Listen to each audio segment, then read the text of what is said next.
The Pentagon cannot say that UFOs are from a different solar system, but they can't say they're not. They can't say they're from China or Russia, but they can't say they're not.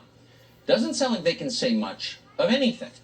Lue Elizondo is a longtime Pentagon official. For years, he oversaw investigations at the U.S. government into UFOs. He's left now. He and his organization, Skyfort, have obtained a government document that proves the advanced Tic Tac UFO has been tracked by American military intel services for at least 70 years.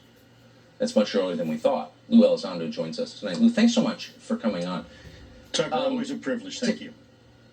Thank you. I want to ask you about this document first before I ask you about the upcoming report. What is this document you've obtained show us?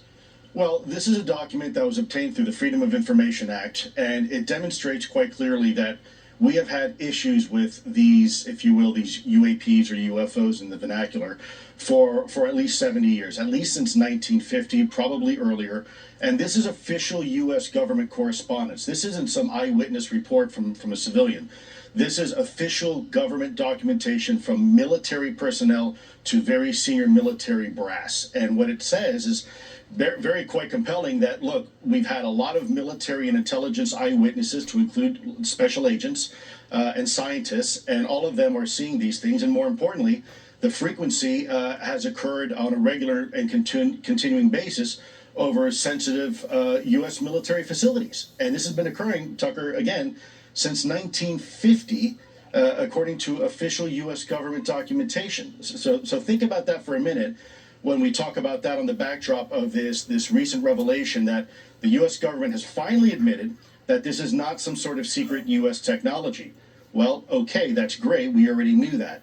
But now there is some wiggle room to say, well, maybe it's some sort of foreign adversarial technology. Well, here's the problem with that theory, because we know that the Russians, after the Berlin Wall came down, they shared a lot of information with us. There was this 5-year period or so, this new romance between us and Russia, where they shared a lot of their UFO information with us. And by the way, they were seeing exactly the same thing in their skies that we were. So we're sure it's not Russian. So then really the only other country that could possibly be would maybe be China. Well, let's look at that for a second, Tucker, because you're talking about a country that for 70 years has kept this technology that was at least 1,000 years ahead of us, kept it secret, was able to employ it against us all the way back in 1950. By the way, this is the same country that steals billions of dollars worth of our technology each year, trying to keep a competitive advantage to this day with our country. Now, does that make a whole lot of sense to you?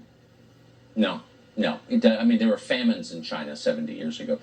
Quickly, there seems to be some connection, anecdotally there is, between these objects and nuclear reactors, nuclear warheads, nuclear-powered vehicles, submarines, and warships. We didn't get nuclear technology, of course, until the end of the Second World War, 44, 45. We had airplanes. We had an Army Air Corps going back to the First World War. Were there sightings of these before the United States possessed nuclear technology? There were anecdotal sightings, but really there seems to be a significant uptick. Once the United States and other countries really entered into the atomic age, we began to see an increased uptick, what appeared to be some sort of reconnaissance or surveillance of our nuclear technology, our nuclear development, whether it's power or propulsion or weapon systems and related technology.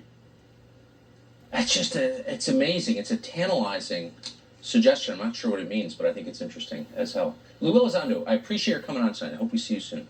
Always a pleasure. Thank you, Tucker.